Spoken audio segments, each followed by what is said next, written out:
Hi friends. अब आपको तो पता ही है कि होलसम डाइट बहुत जरूरी है। अब खाना खाना तो सबकी पसंद है, पर हम ये भूल जाते हैं कि उसे बनाने में भी तो बहुत एफर्ट लगता है, specially when it comes to picking up the right ingredients. अब आप मुझे ये बताइए कि what is the most important ingredient in cooking. मैं एक हिंट देती हूँ आपको, इसके बिना आप खाना बनाना शुरू ही नहीं कर सकते। वो चीज जो कढ़ाई में सबसे पहले डाली जाती है, सोचिए सोचिए जरा। आप समझ ही चुके होंगे मैं किसकी बात कर रही हूं। सब्जी बनाने के लिए सबसे पहले कढ़ाई में तेल डालें। सबसे पहले क्या? सबसे पहले तेल।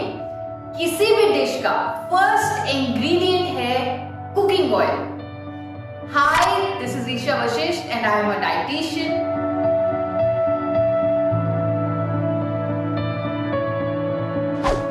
आप समझ ही चुके होंगे कि आज हम तेल यानी कि कुकिंग ऑयल की बात करने वाले हैं, क्योंकि कुकिंग ऑयल को लेके काफी ज्यादा कंफ्यूजन है। खाने के लिए कौन सा तेल इस्तेमाल करना चाहिए वो हमें मालूम ही नहीं है। दोस्तों, cooking oil is a very important part of our Indian diet, but उसमें मैक्सिमम कंफ्यूजन रहता है। इतना कंफ्यूजन कि कभी कभी लोग ये भी सोचते हैं कि उसे यूज करना भी चाहिए कि नहीं। There are so many stories about picking the right cooking oil. In fact, young people, आजकल के यूथ, वो तो ये सोचते हैं कि कुकिंग ऑयल को इस्तेमाल ही ना करें, खाने को पानी में ही पका लें। उनको लगता है कि तेल खाने से हम मोटे हो जाएंगे, जो कि एक बहुत बड़ा मिथ है। जी हाँ, बहुत बड़ा मिथ। अगर हम तेल खाने से मोटे होते तो आजकल के ट्रेंडिंग वेट लॉस कॉन्सेप्ट्स जैसे कि कीटो डाइट, LCHF डाइट, जिसमें हमें 80% फैट्स खाना होता है, उससे लोग धड़ाधड़ वेट कैसे कम कर पाते? हम मोटे फैट से नहीं दोस्तों, हम मोटे होते हैं एक्सेस कैलोरीज खाने से। और वो कैलोरीज चाहे कार्ब से भी आ सकती हैं, वो कैलोरीज शुगर से आ सकती हैं। जरूरी नहीं कि वो सारी कैलोरीज फैट से ही आए। सो फैट्स का नाम ही फैट्स है, इसका मतलब लोग ये समझ लेते हैं कि फैट्स यानी मोटा होना। बल्कि दोस्तों, आई एम अ डाइटिशियन और मैं आप लोगों को बताना चाहती हूँ कि फैट्स हमारे लिए, हमारी सेहत के लिए एक्सट्रीमली एसेंशियल मैक्रोन्यूट्रिएंट है। दोस्तों, अगर आप फैट्स और ऑयल्स अप्रोप्रिएट अमाउंट में नहीं ले रहे तो आप अपनी सेहत के साथ बहुत बड़ा खिलवाड़ कर रहे हैं।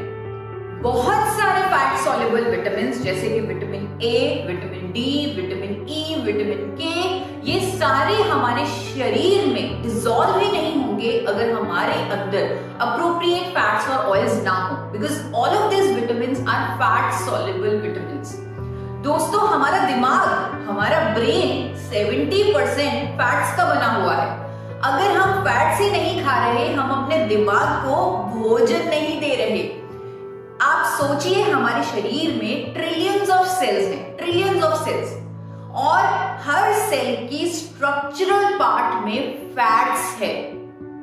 और आपको ये भी बताना चाहूंगी, कुछ ऐसे एसेंशियल फैटी एसिड्स जिन्हें हमारी बॉडी खुद नहीं बना सकती, वो भी हमें फैट से ही मिलते हैं, और उनके बिना हमारा शरीर अच्छे से काम भी नहीं कर सकता। हमारे शरीर को एसेंशियल फैटी एसिड्स जैसे कि ओमेगा 3, ओमेगा 6, ओमेगा 9, ये सब बहुत जरूरी तौर पे चाहिए। बहुत ही इंपॉर्टेंट फंक्शंस ये परफॉर्म करते हैं। तो अगर आपको कोई कंफ्यूजन था तेल नहीं खाना चाहिए, तो पहले प्लीज अपनी इस कंफ्यूजन को दूर करिए। अपनी हेल्थ के मद्देनजर आप इस कंफ्यूजन को खत्म कर दीजिए। अब आते हैं दूसरी कंफ्यूजन पर, जो अक्सर लोगों में देखी जाती है, जो मुझे भी बहुत सुनने को मिलती है। शायद आपने व्हाट्सएप पे देखा हो, थैंक्स टू सोशल मीडिया, जिसने ये कंफ्यूजन क्रिएट कर दी है। वो कंफ्यूजन ये है कि रिफाइंड तेल नहीं खाना चाहिए। क्या आपने भी ऐसा कुछ व्हाट्सएप पे देखा है? सोशल मीडिया पे कहीं ना कहीं तो आपने देखा होगा। दोस्तों, ऑयल्स को रिफाइन करना बहुत जरूरी है। क्योंकि अगर हम तेलों को रिफाइन नहीं करेंगे तो हम पेस्टिसाइड्स खा लेंगे, उनके साथ साथ उसमें जुड़ी इम्प्योरिटीज खा लेंगे, जो चीजें हमें नहीं खानी चाहिए, नॉन एडिबल पार्ट खा लेंगे। ये कुछ इसी तरह हुआ जैसे हम गंदा पानी पी रहे हैं। दोस्तों, म्युनिसिपैलिटी का पानी भी तो रिफाइन होकर ही हमारे पास आता है, क्योंकि तभी तो वो पीने के लिए फिट है। It is fit for human consumption. इसी तरह तेलों की रिफाइनिंग करना भी उतना ही जरूरी है। रिफाइनिंग का मतलब है उनको साफ करना और इम्प्योरिटीज को निकालना। रिफाइनिंग से तेल साफ हो जाता है और हमारी सेहत को अनेकों गुण देकर ही जाता है। इसीलिए भारत सरकार ने, FSSAI ने भी तो तेलों की रिफाइनिंग के लिए रूल्स और रेगुलेशंस बनाए हुए हैं और उनके अनुसार ही तेल रिफाइन होकर हम तक पहुंचते हैं और हमारे लिए सेफ होते हैं। सो अब ये भी मत सोचिए कि रिफाइंड तेल नहीं खाना चाहिए। इस कंफ्यूजन को भी दूर कर दीजिए। कंफ्यूजन्स खत्म करने के बाद अब हम अंडरस्टैंड करेंगे कि कुकिंग ऑयल की क्वांटिटी कितनी होनी चाहिए और कौन सा तेल हमें खाना चाहिए। पहले बात करेंगे कितना तेल हमें लेना चाहिए। दोस्तों, आपको बताना चाहती हूँ NIN ICMR द्वारा डाइटरी रेगुलेशंस जो हमारे लिए बनी हुई हैं, जिन्हें मैंने भी अपनी न्यूट्रिशन की पढ़ाई में भी डिटेल में बहुत पढ़ा है। उनके अनुसार even someone who leads a sedentary lifestyle, he also needs 25 grams of visible fat per day। उसे हर रोज 25 ग्राम फैट लेना ही चाहिए and that quantity can go up to 40 grams अगर वो फिजिकल एक्टिविटी करता है। ये क्वांटिटी बच्चों के लिए 30 ग्राम से लेकर 50 ग्राम तक भी हो सकती है। तो दोस्तों, अब हमें पता चल चुका है कि कितना फैट हमें लेना चाहिए। अब हम बात करेंगे कौन सा तेल हमें खाना चाहिए। मार्केट में बहुत सारे कुकिंग ऑयल हैं और हर रोज एक नया फिल्म स्टार आता है, हमें कहता है कि हमारे दिल के लिए ये वाला तेल अच्छा है, हमारी इम्यूनिटी के लिए ये वाला तेल अच्छा है। और ऑप्शंस भी इतने सारे कि चूज करना तो मुश्किल है। सोयाबीन ऑयल से लेकर सरसों के तेल तक, cotton seed oil, sunflower oil, safflower oil, coconut oil, groundnut oil, ना जाने कितने ब्रांड्स हैं मार्केट में तेलों के। आज हम इस कंफ्यूजन को दूर करेंगे और मजे की बात ये है कि कंफ्यूजन मैं नहीं, आप खुद दूर करेंगे। मैं सिर्फ आपको कुछ थंब रूल्स, कुछ प्रिंसिपल्स बताने वाली हूँ जिनको समझकर आप खुद डिसाइड करेंगे कि कौन सा तेल इस्तेमाल करना चाहिए। देखिए दोस्तों, कौन सा फैट्स लेना है, कंफ्यूजन के चलते national institute of nutrition Hyderabad और वर्ल्ड हेल्थ ऑर्गेनाइजेशन ने एक वर्कशॉप की और लोगों को सही दिशा दिखाने की कोशिश की। टाइम टू टाइम वो डाइटरी रेगुलेशंस, गाइडलाइंस देते रहते हैं ताकि किसी से कोई भी गलती ना हो। दोस्तों, हर तेल में 3 तरह का फैट होता है, जिसे हम सफा, कुफा और मुफा यानी कि saturated fat, poly unsaturated fat और मोनो अनसैचुरेटेड फैट भी कहते हैं। इन तीनों को as per WHO and NIN हमें एक रेशो में लेना होता है। अगर रेशो की बात करें तो टू बी एग्जैक्ट इस रेशो में जो स्क्रीन पर आपको दिख रही है उसी में लेना होता है। यानी कि अगर हम रेशो को ध्यान से देखें, हमें तीनों तरह के फैट्स को बैलेंस मात्रा में, बराबर मात्रा में लेना है। मुफा को हल्का सा ज्यादा लेना है।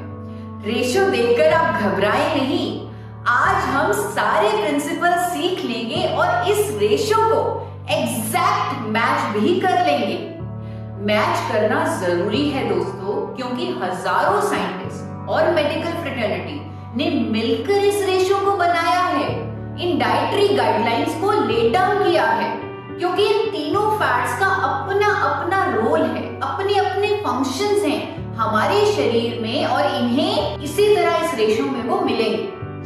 तो अब मार्केट में तो इतने सारे तेल हैं कि किसी में सफा ज्यादा है यानी कि सैचुरेटेड फैट ज्यादा है, किसी में मुफा फैट ज्यादा है यानी कि पॉली अनसैचुरेटेड फैट ज्यादा है, और किसी में मोनो अनसैचुरेटेड फैट यानी कि मुफा बहुत ज्यादा है।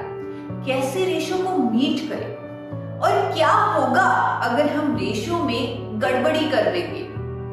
उदाहरण के तौर पे आपको बताती हूँ, जितने भी थिक ऑयल्स हैं, गाढ़े तेल हैं, जैसे कि देसी घी, मक्खन, इनमें सैचुरेटेड फैट बहुत ज्यादा होता है, because saturated fat is solid in nature. जो जितना एक तेल गाढ़ा आपको दिखेगा, आप समझ लीजिएगा कि उसमें सैचुरेटेड फैट बहुत ज्यादा है। अगर हम आज के लाइफस्टाइल के अनुसार देसी घी खाना शुरू कर दें, यानी कि ज्यादा सैचुरेटेड वाला तेल हम खाना शुरू कर दें, तो क्या होगा? तो दोस्तों, हमारा कोलेस्ट्रॉल बढ़ जाएगा, हमें हार्ट प्रॉब्लम हो जाएगी। This is because saturated fat increases both HDL and LDL cholesterols in our blood. Both good and bad cholesterol it increases. लेकिन आपने लोगों को कहते हुए भी सुना होगा कि पुराने जमाने में तो हम देसी घी खाया करते थे, तब तो कुछ भी नहीं होता था। लेकिन शायद वो भूल चुके हैं कि पुराने जमाने में फिजिकल एक्टिविटी बहुत होती थी। लोग जहां जाते थे चलकर जाते थे या साइकिल के थ्रू जाते थे, वो बैलगाड़ी चलाते थे या फिर चक्की चलाते थे। इतनी ज्यादा फिजिकल एक्टिविटी होती थी कि जिसकी वजह से देसी घी जो एलडीएल कोलेस्ट्रॉल पर इंपैक्ट डालता था, यानी जो बुरे कोलेस्ट्रॉल को बढ़ा देता था, वो इन एक्टिविटीज के कारण न्यूट्रलाइज हो जाता था। इवन पुराने जमाने में लोग फाइबर रिच डाइट खाते थे, वो फाइबर भी इस बुरे कोलेस्ट्रॉल के बढ़ाव को रोक देता था, इसके नेगेटिव इफेक्ट को खत्म कर देता था। इसीलिए पुराने जमाने में देसी घी दुष्प्रभाव नहीं देता था। पर दोस्तों, आप जानते हैं आजकल की बात अलग है। हम सब सेडेंट्री लाइफस्टाइल के शिकार हैं। इस सब में अगर हम देसी घी खाएंगे तो हम हार्ट डिजीजेस को न्योता दे देंगे। इसीलिए ज्यादा सैचुरेटेड फैट वाले तेल हम नहीं ले सकते। So thumb rule number 1, restrict oils with very high saturated fats. अब बात करते हैं उन तेलों की जिनमें पॉली अनसैचुरेटेड फैट ज्यादा होता है, जैसे कि safflower oil, sunflower oil, corn oil, cotton seed oil, soybean oil. इन सब में पुफा फैट बहुत ज्यादा होता है। पुफा फैट ज्यादा होने से हमारा अच्छा कोलेस्ट्रॉल कम हो जाता है, क्योंकि पुफा फैट हमारे अच्छे और बुरे दोनों कोलेस्ट्रॉल को कम करता है। तो अगर हम ये पुफा वाले तेल खाएंगे तो हम अपना अच्छा कोलेस्ट्रॉल कम कर लेंगे दोस्तों। साथ ही साथ ये भी सामने आ चुका है कि लंबे समय तक अगर पुफा वाले तेल खाए जाएं तो लोगों को अर्थराइटिस की प्रॉब्लम हो जाती है। जी हाँ, बिल्कुल, साइंटिफिक कम्युनिटी इस बात का दावा कर चुकी है, बता चुकी है कि अच्छे कोलेस्ट्रॉल को कम करने के साथ साथ जोड़ों के दर्द की समस्या पैदा कर देता है PUFA rich oils. So thumb rule number 2 है, restrict oils with very high amounts of PUFA fats. अब बात करते हैं उन तेलों की जिनमें मुफा फैट ज्यादा है। आजकल लोग सरसों का तेल बहुत ज्यादा खा रहे हैं और उनको लगता है कि सरसों का तेल हमारे लिए बहुत अच्छा है। इस तेल में मुफा फैट काफी ज्यादा होता है, और मुफा फैट एक अच्छा फैट है जो हमारे बुरे कोलेस्ट्रॉल को कम करता है, लेकिन अच्छे कोलेस्ट्रॉल को कुछ भी नहीं करता, ना बढ़ाता है ना कम करता है। पर क्योंकि ये बुरे कोलेस्ट्रॉल को कम करता है, इसीलिए सब सरसों के तेल को यूज करना चाहते हैं। दोस्तों, जिस सरसों के तेल को हम लोग अच्छा समझ रहे हैं, आप हैरान रह जाएंगे जानकर, ये सुनकर कि इसके बारे में तो बहुत बड़ी कंट्रोवर्सी है, क्योंकि इस तेल में एक ऐसा कंपाउंड पाया जाता है जिसका नाम है इरूसिक एसिड। 35 से 55% erucic acid is present in Indian mustard oil. और आपको मैं दिखाना चाहती हूँ FSSAI यूके की एडिबल ऑयल्स की सेफ्टी गाइडलाइंस। जहां पर साफ साफ लिखा गया है कि किसी भी खाना पकाने वाले तेल में अगर 5% से ज्यादा एरोसिक एसिड है तो उसे खाने के लिए इस्तेमाल नहीं किया जा सकता। It is not fit for human consumption. दोस्तों, सरसों का तेल विदेशों में फॉर एक्सटर्नल यूज की स्टैंप के साथ ही बिकता है।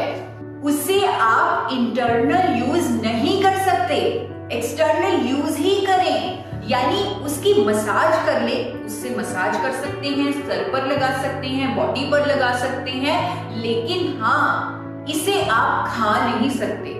इसी तरह की गाइडलाइंस अमेरिका में भी हैं।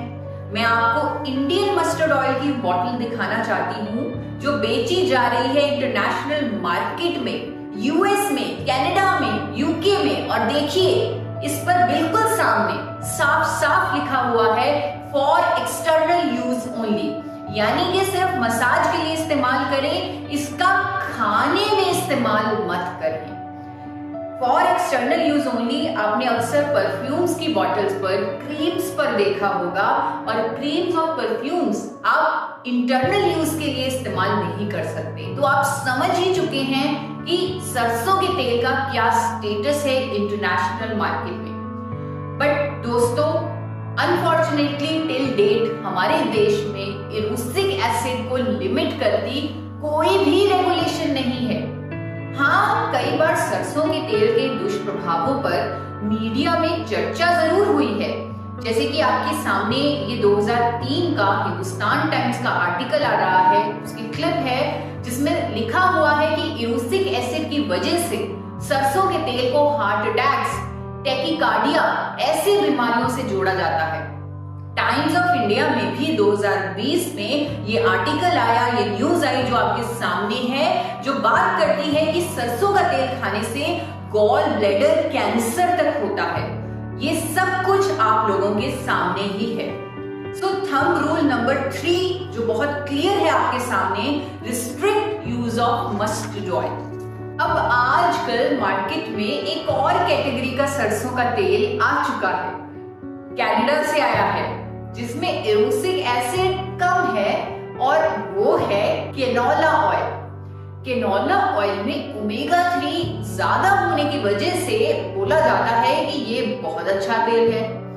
लेकिन दोस्तों, आपको बता देती हूँ, केनोला ऑयल जेनेटिकली मॉडिफाइड तेल है, जिसमें आर्टिफिशियल तरीके से एरोसिक एसिड की मात्रा को 2% कर दिया है, कम कर दिया है, जो ठीक है, लिमिट के अंदर आ चुका है 5% वाली, लेकिन वो जेनेटिकली मॉडिफाइड भी है। और तो और इस तेल में ओमेगा 3 बहुत ज्यादा होता है। अब ओमेगा 3 की नेचर आपको बताती हूँ। Omega 3 fatty acids, they are heat sensitive fatty acids. अगर इन्हें गर्म किया जाए, अगर उन तेलों में जिनमें ओमेगा 3 ज्यादा है उन्हें गर्म कर दिया जाए तो वो कार्सिनोजेनिक हो जाता है। इसके मुताबिक हम उसे रोज के फ्राइंग के लिए इस्तेमाल नहीं कर सकते। अब इंडिया में तो हमें तेल फ्राइंग के लिए इस्तेमाल करना ही होता है, हमें पराठे में तेल लगाना है, उसे तलना है, हमें पकौड़े भी फ्राई करके खाने हैं, संडे का दिन है तो हमें पूरी भी खानी है, सब्जी को तड़का लगाना है। यहाँ पर हम हमेशा ऐसा तेल ढूंढेंगे जिसमें ओमेगा 3 कम हो, ताकि हम तेल को गर्म कर सके। कैनोला ऑयल, सोयाबीन ऑयल जिनमें ओमेगा 3 ज्यादा है, उन्हें अपने भारतीय कुकिंग स्टाइल यानी कि तलने वगैरह के लिए हम इस्तेमाल नहीं कर सकते। एक और ज्यादा मुफा वाला ऑयल है जो काफी महंगा मिलता है, और महंगा होने की वजह से उसे हेल्दी भी बोला जाता है, वो है एक्स्ट्रा वर्जिन ऑलिव ऑयल। देखिए दोस्तों, extra virgin olive oil salad dressings के लिए ही इस्तेमाल करें, क्योंकि लो स्मोक पॉइंट होने के कारण उसे गर्म नहीं किया जा सकता। इंडियन कुकिंग स्टाइल के लिए एक्स्ट्रा वर्जिन ऑलिव ऑयल नहीं चलेगा। सो ये प्रिंसिपल भी आपको ध्यान में रखना है। Thumb rule number 4, choose oil with a very high smoke point and moderate omega 3। Thumb rule 5 है, जो तेल आप इस्तेमाल करें उसमें एंटीऑक्सीडेंट भी होने चाहिए, ताकि जो खाना आप उस तेल में बनाएं वो जल्दी खराब ना हो, उसकी शेल्फ लाइफ ज्यादा हो। थंब रूल 6 की बात करूं, वो बहुत ही ज्यादा इंपॉर्टेंट थंब रूल है।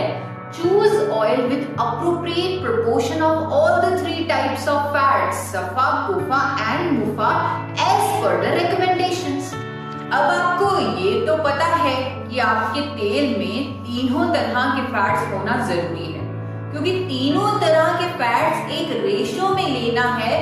तो लोगों ने WHO और NIN की रिकमेंडेशंस को पूरा करने के लिए अपना तेल और ब्रांड हमेशा बदलना शुरू कर दिया। That is not healthy at all।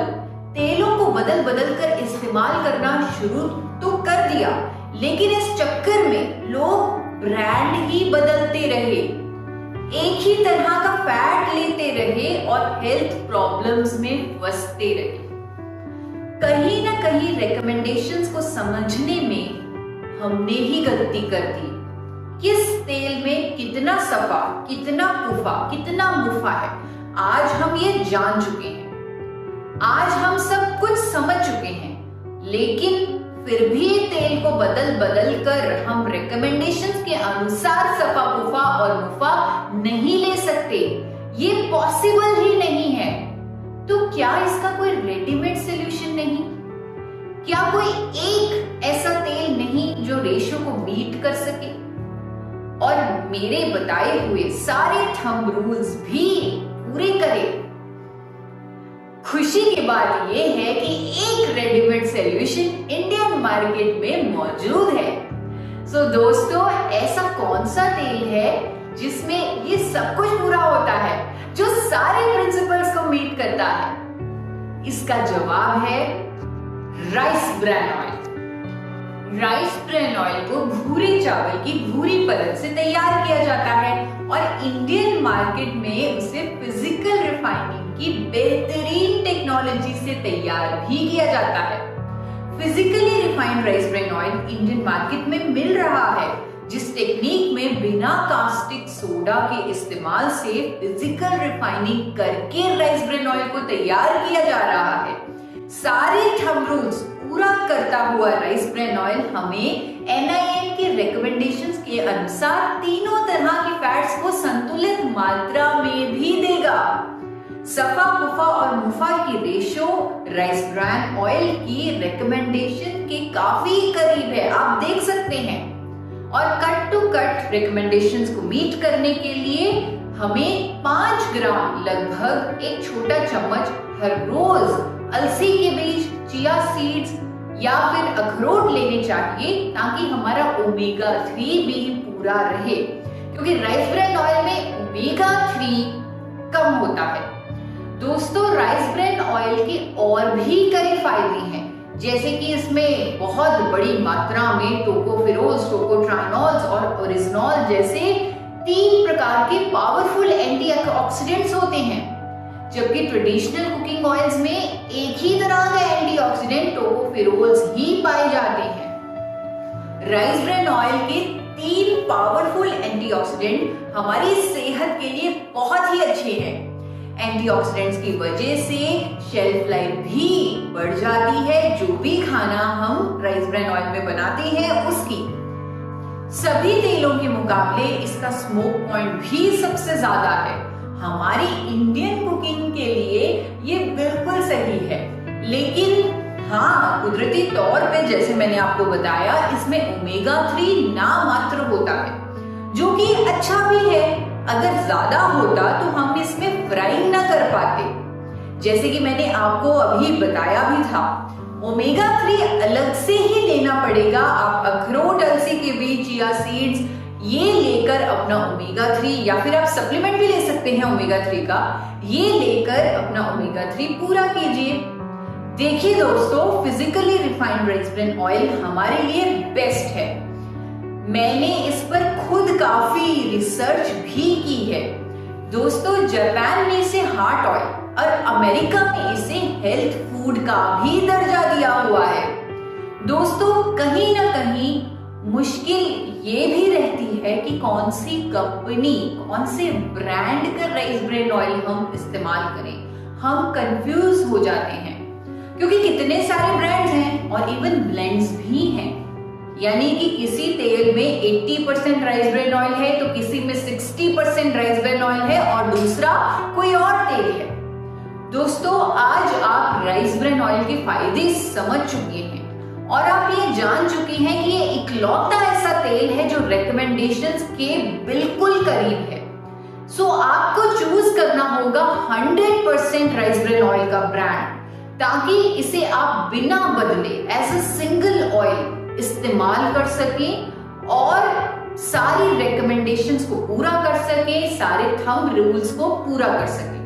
हाँ दोस्तों, एक और थंब रूल आपको बताना चाहती हूँ, थंब रूल 7।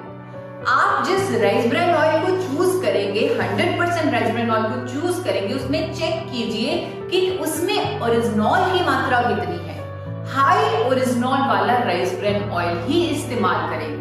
दोस्तों, राइस ब्रान ऑयल में ओरिजिनॉल की पावर होती है और दोस्तों आपको गामा ओरिजिनॉल के सप्लीमेंट्स के फायदे मालूम भी हैं, जो हर कोई 18 वर्ष से ले सकता है और अपनी हेल्थ लेवल को रेज कर सकता है।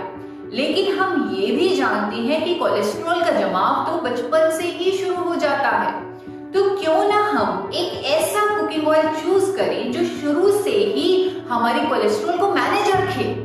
लाइक बचपन से ही बच्चों को ओरिजिनॉल की पावर देने का तरीका है हाई ओरिजिनॉल वाला राइस ब्रान ऑयल। उसी को आप चूज कीजिए, क्योंकि स्टडीज कहती हैं ज्यादा ओरिजिनल कंटेंट वाला rice bran oil extra virgin olive oil और इवन ग्राउंडनट ऑयल से भी कई गुना बेहतर तरीके से कोलेस्ट्रॉल को मैनेज करता है। सो ध्यान रहे, हाई ओरिजिनल कंटेंट वाला राइस ब्रान ऑयल ही सही है। मार्केट में अनेकों ब्रांड्स में 10,000 ppm यानी 1000 mg से लेकर 14,000 ppm यानी 1400 mg तक का ओरिजिनॉल होता है। So higher is better to manage cholesterol from childhood. दोस्तों, very important thumb rule number 8। Choose a manufacturer company which is following good manufacturing practices. आपका physically refined rice bran oil उस company द्वारा manufactured होना चाहिए जिसके पास international safety certifications हो, जैसे कि BRC सर्टिफाइड हो, जो यूनाइटेड किंगडम का सेफ्टी स्टैंडर्ड है, या फिर बेस्ट इज वो US FDA रजिस्टर्ड हो, रादर US FDA ऑडिटेड हो, क्योंकि जब ऑडिट हुआ होगा तब सब कुछ बारीकी से चेक ही हुआ होगा। इस पर आप खुद रिसर्च कीजिए, चाहे मैन्युफैक्चरर को कॉल करके पूछिए या फिर उनके वेबसाइट पर जाकर ढूंढिए, पर गुड मैन्युफैक्चरिंग प्रैक्टिसेस पर कॉम्प्रोमाइज मत कीजिए। इतने से मेहनत तो आपको करनी ही होगी, क्योंकि कुकिंग ऑयल हमारी डाइट का महत्वपूर्ण हिस्सा है।